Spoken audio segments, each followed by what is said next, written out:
लोकशाहीचा बुलंद आवाज, रिपब्लिकन वार्ता, महाराष्ट्र.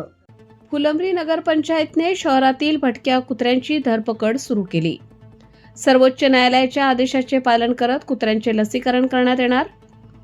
फुलंब्री नगरपंचायत कार्यालयाच्या वतीने सर्वोच्च न्यायालयाच्या आदेशानुसार शहरातील मोकाट कुत्रे पकडण्यासाठी पथक तयार झाले आहे.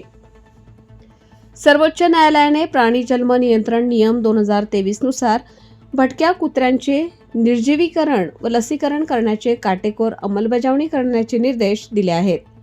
त्यानुसार फुलंब्री नगरपंचायतीने शहरातील भटक्या मोकाट कुत्र्यांचे निर्जीवीकरण व लसीकरण करण्याचे काम WVS होप जांभळा यांच्याकडून करण्यात येत आहे. यानुसार आज दिनांक 2 फेब्रुवारी रोजी नगरपंचायत कार्यालयासमोर व विश्वरत्न डॉक्टर बाबासाहेब आंबेडकर यांच्या स्मारकाजवळ भटके कुत्रे पकडण्यात आले. तर शहरातील सुद्धा कुत्रे दररोज 20 कुत्रे याप्रमाणे पकडण्यात येणार आहेत.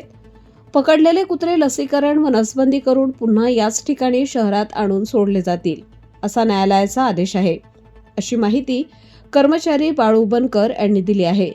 तर या ठिकाणी नगरसेवक जावेद खान पठाण, सांडू हापत, अशोक शेवाळे, बंटी गंगावणे यांनी सविस्तर माहिती घेतली व काम नगरपंचायतचे मुख्याधिकारी ज्ञानेश्वर ठोंबरे यांच्या मार्गदर्शनानुसार कार्यालयीन अधीक्षक तथा स्वच्छता निरीक्षक हे काम पाहत आहेत.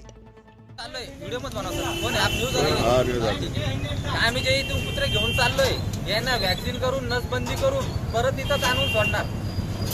आपण यांना वॅक्सिन आणि नसबंदीसाठी घेऊन चाललोय. तुम्ही कुठले औरंगाबादचे का छत्रपती संभाजीनगर महानगरपालिकेचे का फुलंब्री नगरपंचायतचे? फुलंब्री नगरपंचायतून आले. फुलंब्री नगरपंचायतकडून आले गेले.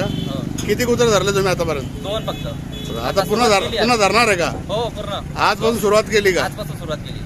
बरं, फुलंब्री शहरातून सगळे कुत्रे तुम्ही धरणार आहे? हो, पूर्ण कुत्रे पकडून त्यांना वॅक्सिन करून परत सोडणार. परत याच परिसरात सोडणार? ज्या परिसरातून पकडले त्याच परिसरात सोडणार त्यांना वॅक्सिन करून. बरं, तुमचं नाव सांगा. माझं नाव बाळू बनकर.